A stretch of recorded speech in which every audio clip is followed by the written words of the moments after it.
As Jen said, I actually started looking at this issue some years ago when I actually learned that at one time Long Beach controlled all of Terminal Island, and also that for years, for decades, there had been efforts to merge the ports.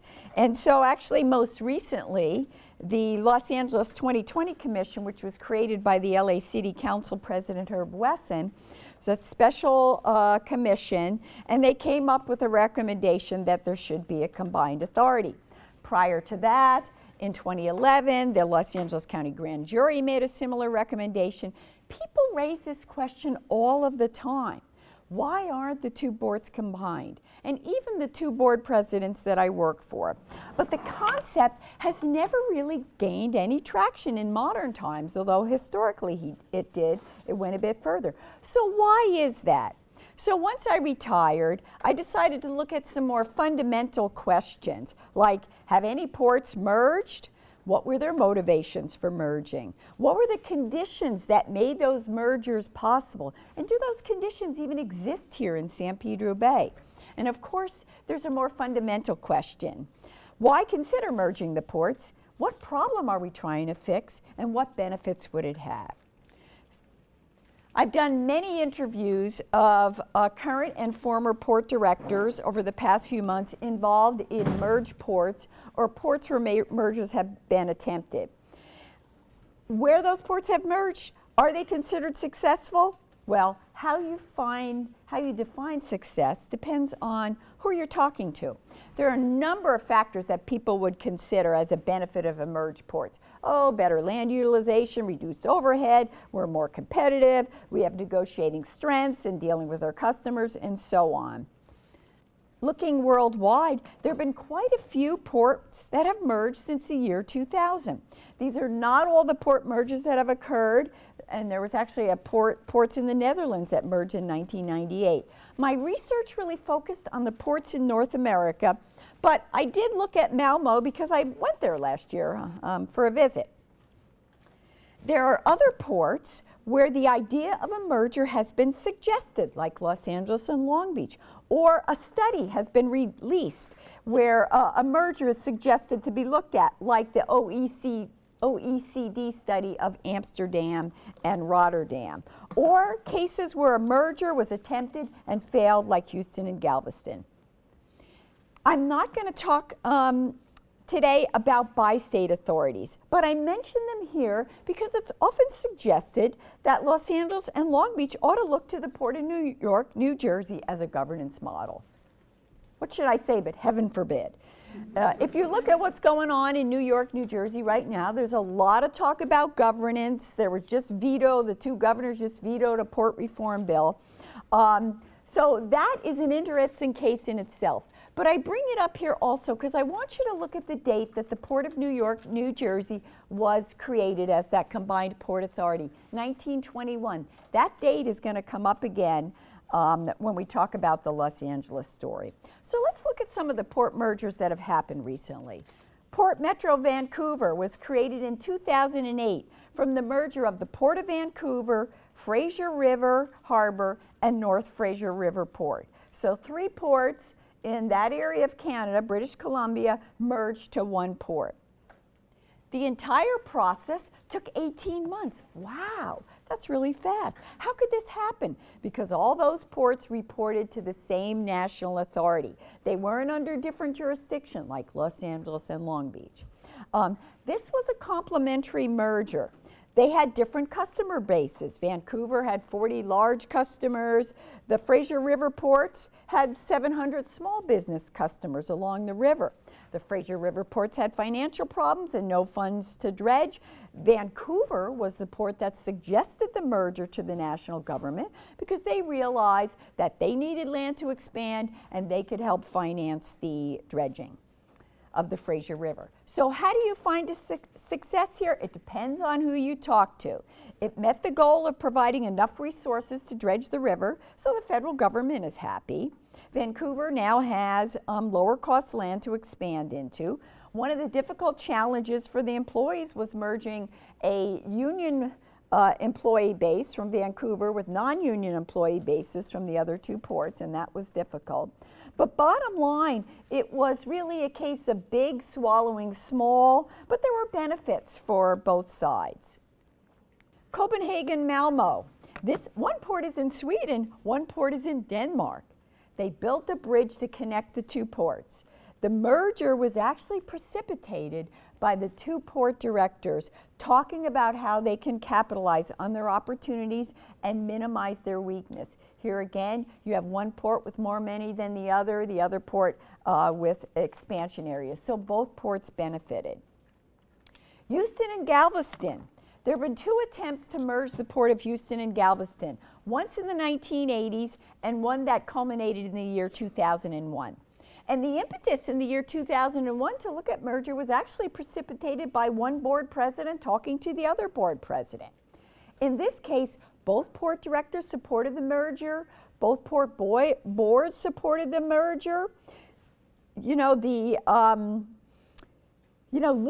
Houston was even leasing land in Galveston for some of their container operations. So it sounds like this is a merger that should have been a slam dunk. So the Port of Houston board approved the merger, but in Galveston, which was a city-run port, the port had to go to a final vote of the people. And the Galveston citizenry voted the merger down in a landslide. Now, how could that happen? Houston, big city, Galveston, small town. Galveston, population of 57,000 people when the vote occurred in 2001. But at the turn of the century, in the year 1900, Galveston was the queen of the Gulf. Galveston was the Wall Street of the Southwest. It was the most important city in Texas, and it was the biggest port in Texas. But there was a major hurricane in the year 1900. Actually, if you look at the population of Galveston, hasn't changed a whole lot in 100 years. There were about 37,000 people when the hurricane hit, and they lost 6,000 to 12,000 people in that hurricane. But Galveston was really settled by a couple of major founding families. Some of those founding families made their wealth on the docks of Galveston. And two of the three remaining founding families opposed the merger. And so the merger went down in flames. And, but I would say it's not off the table already, because I do know that there's still some discussions behind the scenes.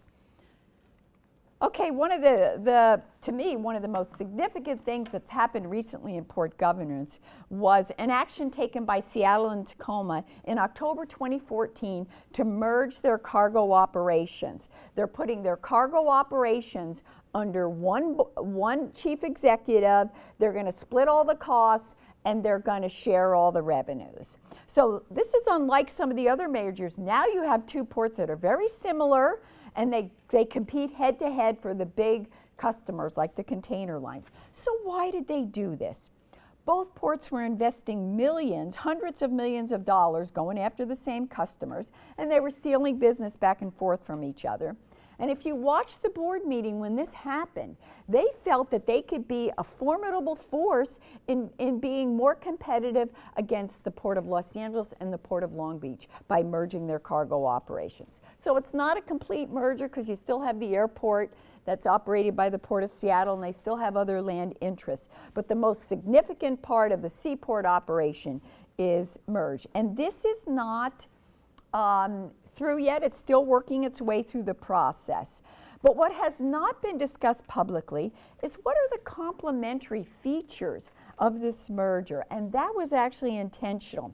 Politically, they could not make the point that better land use planning was a key benefit, as it was, say, in Malmo, Copenhagen, or even in the Vancouver area. But let's face it, it is a significant factor. Seattle is right on the waterfront. It's got a growing economy. The land value is much higher in Seattle than it was in Tacoma.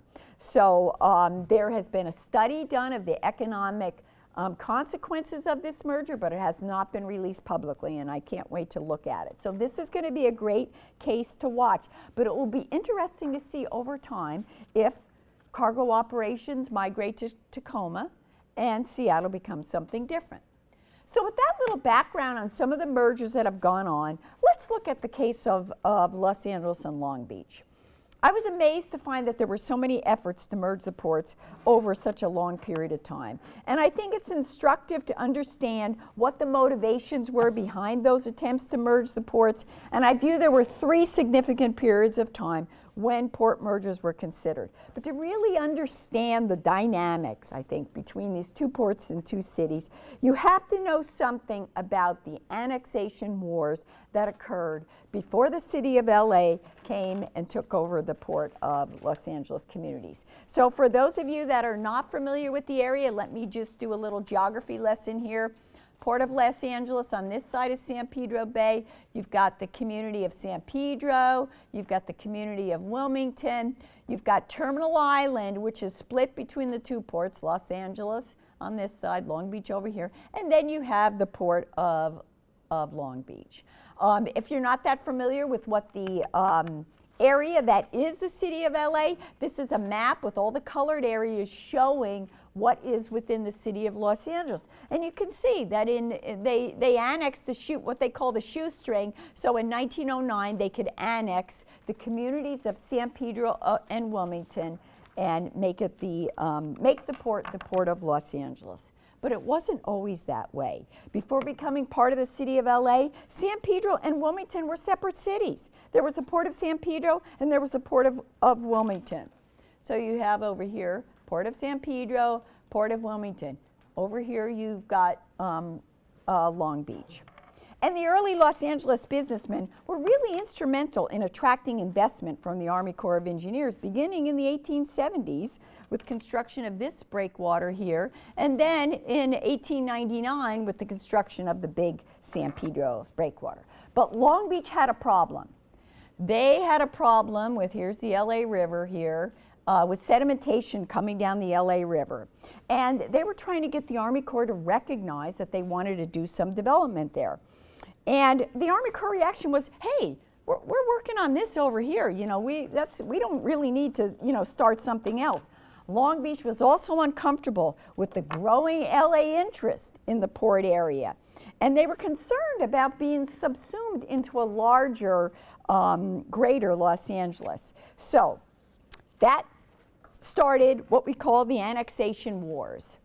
In July 1905, the San Pedro Board of Trade decided it was going to annex East San Pedro, which is a big chunk of Terminal Island. And they set their election for August 30th. That made Long Beach very nervous. So they decided they want to annex Terminal Island, and they set their election for 2 weeks earlier. How sneaky of them. And this is what they were fighting over. This is what Terminal Island looked like back then. You had East San Pedro, where all the cargo operations were. This is the island here. It's not as big as it is today because it was filled. East San Pedro, where all the cargo operations were. Terminal and Brighton Beach, which were 2 pretty much resort areas. And this is San Pedro over here. So you have 2 cities trying to take over the land. Long Beach figures the more water frontage they have, the greater chance they'll have to convince the federal government to make an investment in their port. And you would think this would just be a fight between these 2 little cities over this land area. But this battle was orchestrated by prominent Los Angeles civic leaders, the same ones that, if you know a little harbor history, spent years trying to convince the federal government that the port should be in San Pedro and not Santa Monica. So all of a sudden, powerful business people in Los Angeles wanted Long Beach to control more of the water frontage than San Pedro. Why was that? Because Long Beach was offering better lease terms on water frontage. So to annex a territory, both sides have to vote in favor of the annexation. So Long Beach needed to win the election. How was that going to happen? Well, the Los Angeles businessmen had summer homes on Terminal Island. It was the playground of the rich and famous, as you can see from this photo of the homes facing the surf. So these Los Angeles businessmen switched their voter registration to their summer homes on the island so they can vote in the Long Beach annexation election. And here's the results of that election. Long Beach won control of the island by 1 vote. And they controlled all of Terminal Island for 4 years. They changed the name of East San Pedro to West Long Beach, so they kind of expand their sphere of influence. They're a much more substantial port.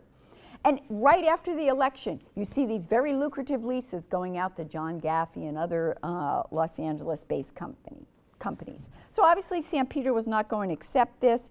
This event actually triggered more annexation wars as both cities tried to annex Wilmington, court battles that went to the California Supreme Court, and the California Supreme Court threw out enough votes to sway the election, change the results of the election, so that San Pedro won the annexation of East San Pedro. But for Long Beach, the strategy didn't work, because in 1910, the Army Corps comes out with a report that says it's premature to consider investment in Long Beach.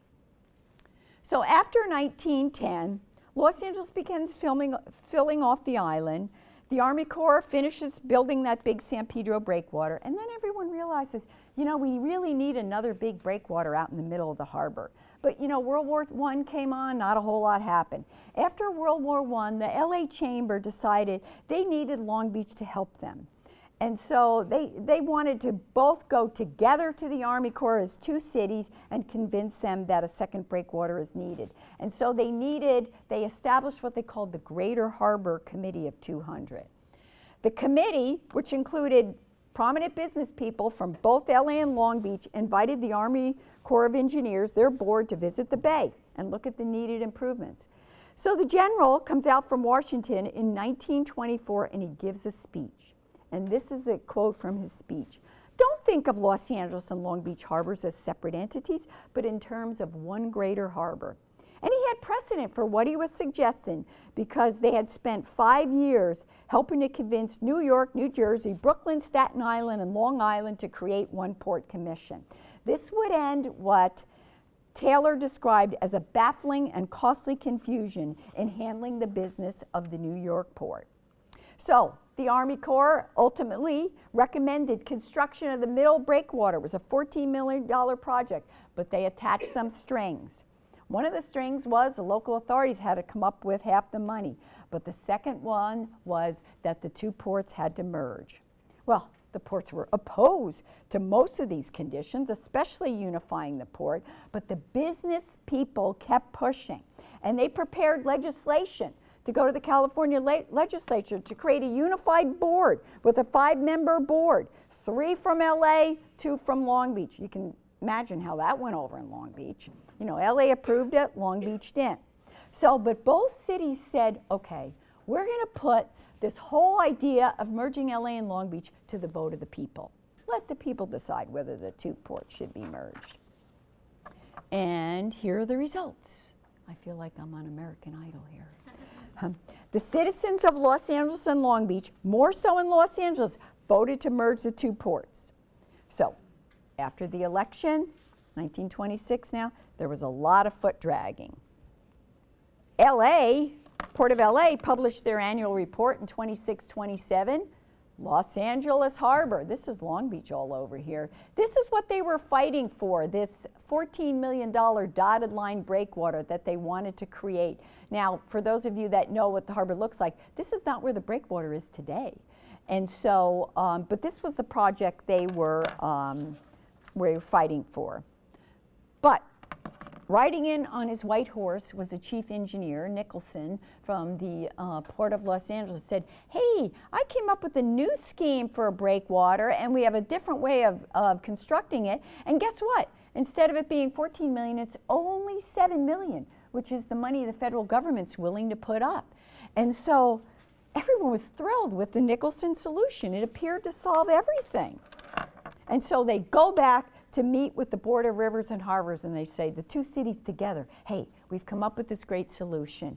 And on April 11, 1930, the Board of Rivers and Harbors votes to approve the breakwater project, but they dropped the condition of the merged ports. And Clarence Matson, who was the Los Angeles Port Secretary, said this was the most remarkable civic movement that he had ever witnessed, because the two ports were beginning to cooperate. Moving forward in time, we come to a period of Assemblyman Vincent Thomas. And over his 37 years as Assemblyman, representing the ports, he introduced legislation in the California legislature at least a half a dozen times to merge the two ports. He would come up with all these proposals to how to structure the board, sometimes people with the state, people from the county. None of them ever went anyplace. Long Beach always opposed these efforts, but they viewed the constant attempt by Los Angeles to take them over as evidence of their growing stature. Thomas's 1961 legislative attempt became a study bill, and the study bill concluded, hey, it's really going to be tough to merge these two ports. We not only have to amend the charter, but we've got the issue of oil operations in Long Beach and the long-term liability of subsidence because they were pumping out so much oil, the land in the port was sinking, and all that would have to be worked out. It was a very difficult challenge. But that did not sway Assemblyman Thomas, who basically would, continually keep introducing legislation. And there's an editorial in the Long Beach paper that says, referring to his attempts, with his hometown harbor all dressed up in a new bridge, that's after the bridge was built from San Pedro to Terminal Island, named the Vincent Thomas Bridge, and nowhere to go, it occurred to him, as it does annually, that the solution to all of its problems is a wealthy marriage. The dowry, of course, would be the Long Beach oil revenue. During this period, Long Beach is growing much rapidly than LA, and they have the oil money that's helping to finance their expansion. Los Angeles also had its own reasons for trying to merge the two ports, and during the 1960s and 70s, there were numerous merger proposals raised by elected officials from the city of Los Angeles. But I have to say there were no corresponding proposals raised by the city of Long Beach. Council Ernie Bernardi raised the issue of duplication of facilities when the LA City Council was trying to decide whether they vote on approving construction of a new bulk loader in the Port of Los Angeles when Long Beach already had one. Mayor Sam Yorty pushed for a merger because he wanted the port to have enough money to start making contributions to the city retirement system for its employees, and he wanted the port to start paying to retire the bonds from 1920s, not the city. In 1969, under growing pressure for funding and watching Long Beach grow so rapidly, the Los Angeles Board of Harbor Commissioners voted to support merging port operations. And what was really interesting is the LA City Attorney provided 3 options for them to consider, including deeding the Port of Long Beach to Los Angeles or another entity.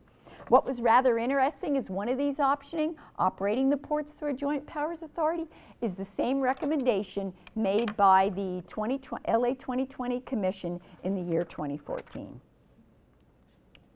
A former board commissioner and a very big businessman and one of the port customers advocated for merger. I'm sorry to interrupt. Yes. But after that very important comment that it's the same recommendation, did the 2020 Commission study this stuff?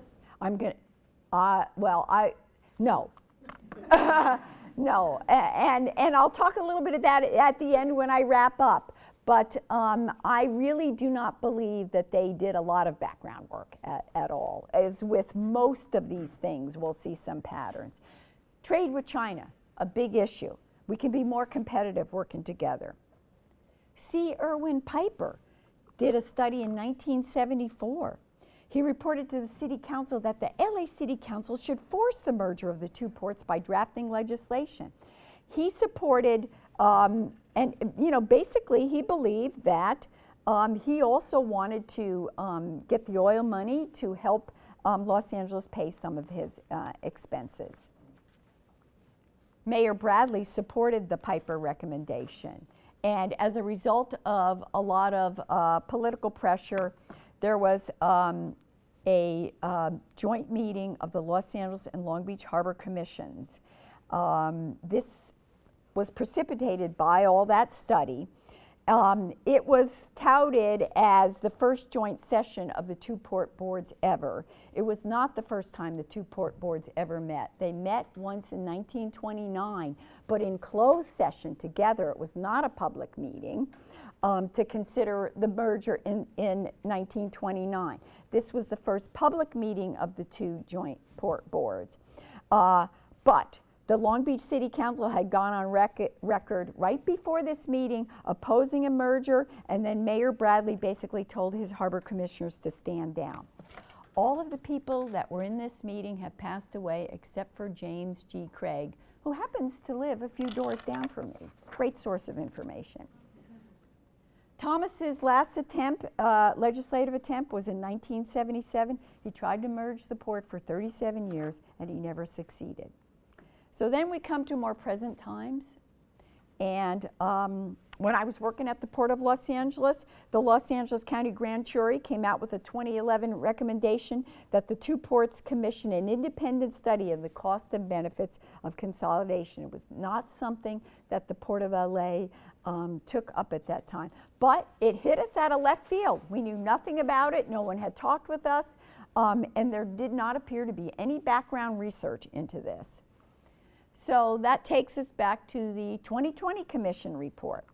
It was issued in April 2014. It proposed a governance change to operate the two ports through a joint powers authority. Again, neither port was really aware that this was going to come out in this report, and Long Beach was totally caught off guard. So there tends to be a pattern here. The idea of merging the ports comes from outside the ports. Generally, they're not aware of what's going. And the other thing is there doesn't tend to be any sort of background research that looks at what are the benefits of doing this? What are the issues? So, looking back at where mergers have occurred, what common features do we find? Mergers that happen generally have come from within the port organization. Now, two port directors supporting a merger does not automatically mean that it's going to happen. But among the ports I studied, mergers have not happened when the two port directors or the two port boards were totally opposed to it. Now, not every port director in a merger situation was equally supportive, because I talked up like both sides. In fact, the prior Tacoma director would not even consider the idea when he was originally approached by the Seattle director in 2007. If you ask the Fraser River Port director and the Vancouver Port director, they're going to have a different view about that port merger. And although Houston and Galveston, you had both port directors supporting the merger, it failed, and the port director of Galveston lost her job after pushing for it so strongly in the city of Galveston. Another important commonality was there was generally a study that was done of the benefits. And I've seen most of those studies. It wasn't that long in the case of Vancouver. And one side may say, well, we sort of have the conclusion, then we did the study after. But generally there's a study. There's an effort to identify benefits. The recommendation comes with some substance. So let's look at the LA century of what I called failed attempts. All proposals pretty much have come from external sources. None of these attempts really emanated from the two port CEOs or their board members.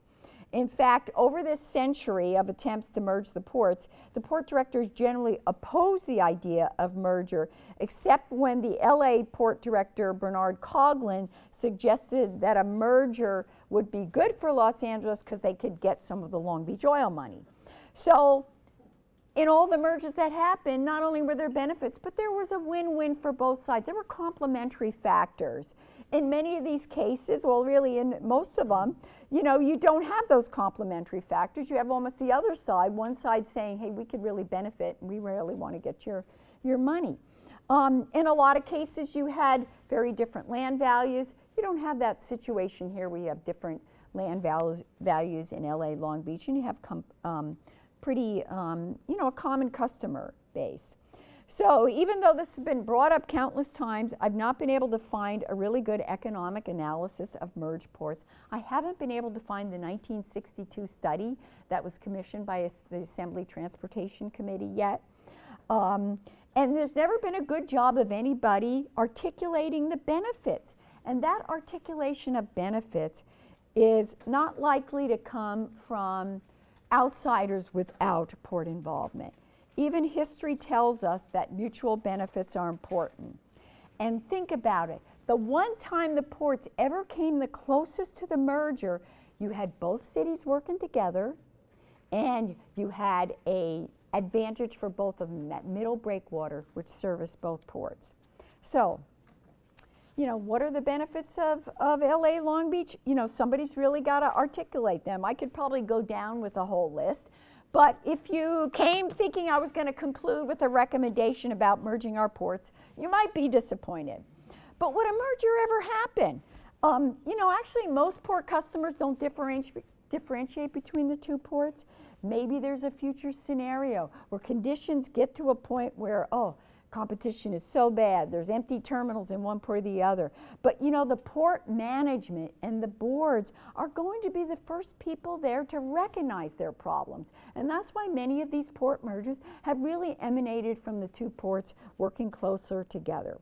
In any case, examination of port governance has to really involve both ports and both cities working together, and really a clear identification of costs and benefits. And that's it.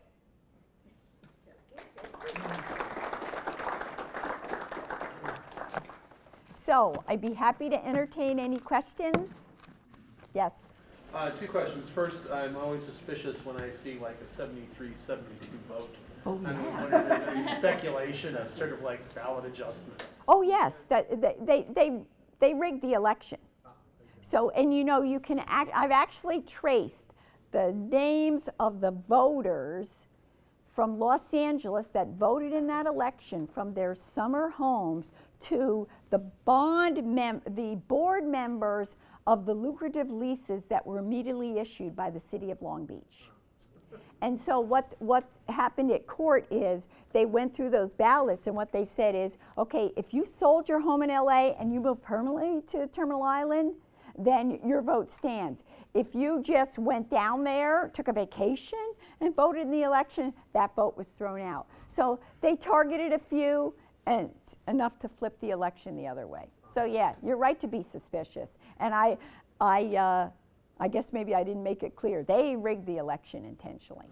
So is there any impetus within the two ports to look at economically whether it would be you know, mutually beneficial to merge?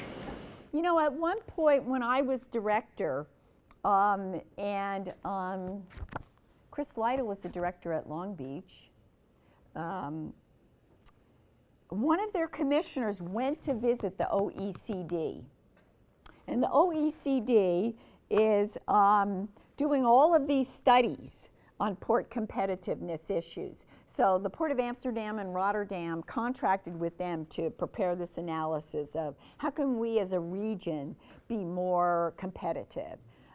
In some ways, I think it was really what the LA 2020 Commission would have liked to do, because they said, how can we you know, be more competitive, grow jobs? It wasn't just to look at ports or whatever, but this, you know, involves some serious analysis, and one of the recommendations in here was that they ought to look at mergers. So this was the board president Fields, Tom Fields, and he approached us about doing a joint study, funding the OECD or a third party to do a joint study, and we were talking about it, but then Tom Fields left, and you know, they lost their executive director, and it went, you know, it went on the shelf for a while, and you know, I can't say at this point whether that's something. As I tell people, I think the port directors have like a lot more other problems to focus on right now.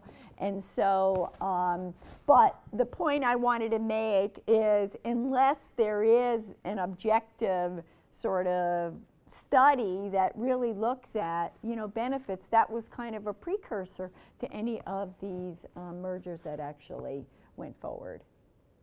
Did I answer all your questions, Ed? Okay, back there. Yes. So because of everything that's been happening lately with the labor issues and with both ports being backed up with loading and unloading, all of those issues, would that then lay a foundation for some kind of agreement to work between the two ports so that they could address as a whole some of these major, I don't know, they're not exactly social, maybe social economic kinds of issues?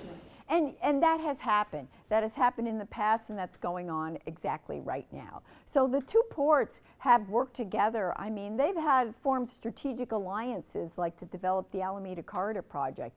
And I just got a press release, I think it was yesterday, this morning, that they filed for, for the two ports to sit down and talk about things like rates and things that are generally competitive type issues. They have to file a discussion agreement request with the Federal Maritime Commission.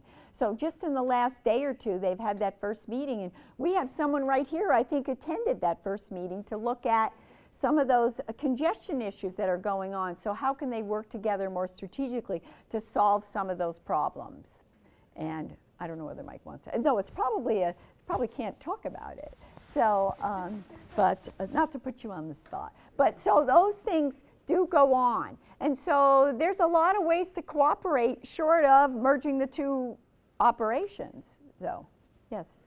So when we talk about mergers in the private sector, the idea of synergy comes up, right? So the big thing is that they talk about synergies between two entities, and you are essentially cutting down costs, increasing revenues, making the bottom line bigger.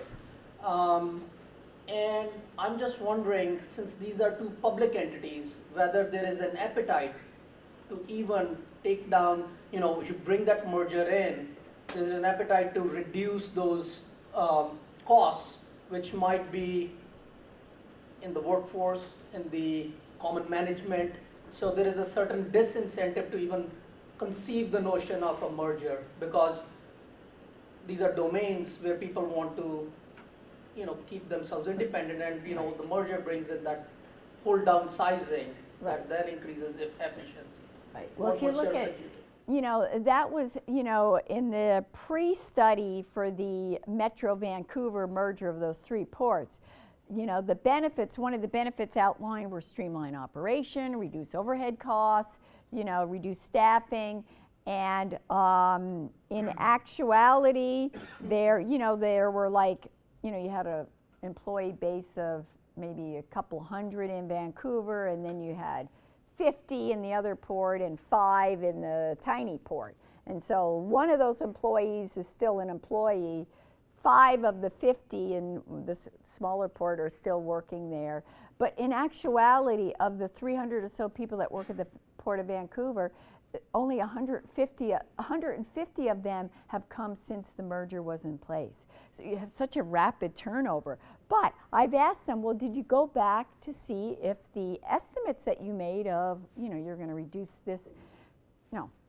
And I've asked in a couple places. Once it happens, it's like, why go back and look at it? That's kind of the attitude. This is what we're moving forward. We want to get it behind us. We want to get it behind us and move forward. That's kind of the philosophy. So, which, is, and that's actually what happened. So there isn't that pre and post economic analysis that, would be logical to do.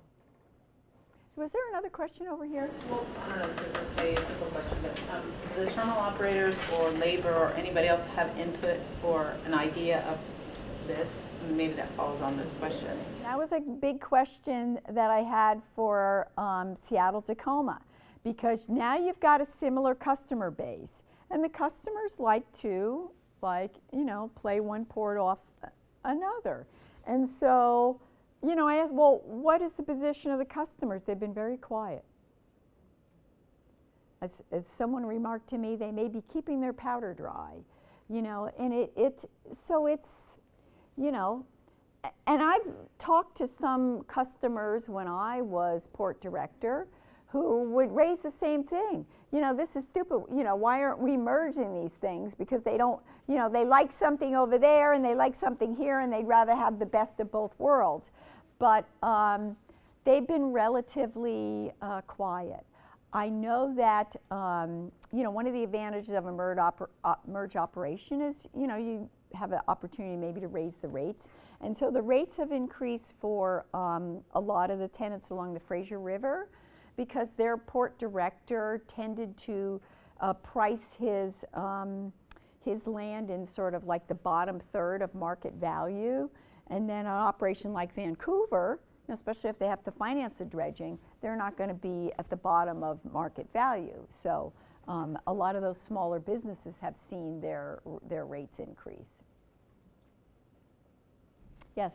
I had another question about potential merging just beyond the economics, since you've been inside the administration with both ports. Just how different are the way they operate and the culture, and do you think there would be a potential to merge from like an organizational culture perspective? I would say that the ports do have a very different culture. You have a much, they're almost the same size. Los Angeles is a little bit bigger than Long Beach in terms of cargo volume. The staffing is very different in size. You have groups within the Port of Los Angeles that are organized by the ILWU, yet they're city employees. You don't have that. And you can't discount the issue of, trying to work all that out. And I could see it even in the pilots, where you have a private pilot service and you have longshore pilots that are city employees on the LA side. So they are culturally very different. I think LA, the culture tends to evolve with the various administrations, and I can't discount the bragging rights thing. It plays into a factor. As a matter of fact, every one of those studies that I looked at, you have, in the study for British Columbia, they show, oh, well, if we do the merge, instead of being down here in the pecking order among ports, we're up here now. We're the 5th largest port complex in North America instead of the 8th. Or, Galveston, Texas, where will be the largest port on the Gulf. So there's a lot of that stuff that goes on. So yes, it would be culturally very different. And sort of collaborative negotiations 101, they always say, get everyone together to start with, don't surprise anyone. So the failure of the Houston-Galveston negotiations and the two families that opposed it, was that a position, did they go from neutral to opposition, or? No, I think they went from, I think they were always opposition, because it had actually been tried like a decade earlier and didn't go anywhere. But you make a good point about bring everybody involved, and if you look at the response of the mayor of Long Beach when the 2020 commission came out, he was like, this is the first he heard of it when the whole thing went public, and that's kind of, that's, like you say, 101 is you bring everybody together and you at least give everybody a heads up that this is, coming out or something. And so there, so process issues. But again, it really, the people that are in the best position to know are the people within the management of both ports. And that's how most of the mergers have come about, when they recognize, hey, there's something we have to deal with here. There's some problem we need to solve. At least the two ports here have figured out how to cooperate when it really mattered to them. That's happened over and over and over again. So what would be the benefit of any sort of formal merger and all the institutional problems that would go along with it? It would be extremely complex. The only thing that, future scenario I could predict, well, I can't predict it's going to happen, but that their customer base consolidates so much that, right now there's like 14 container terminals, and you've got all, and you'd have a steamship line, a carrier in each terminal. Now they're consolidating, and they may consolidate the terminal, so you may have vacant terminals in the future. I don't know. It's hard to say. If economic conditions would have to be bad enough that both ports are being impacted in a negative way, that would ripple back through our economy. But again, you're right, and the latest discussion agreement with the Federal Maritime Commission to deal with how we're going to address congestion long term is an example of a strategic alliance to solve a problem. But they're still going to continue to compete with each other.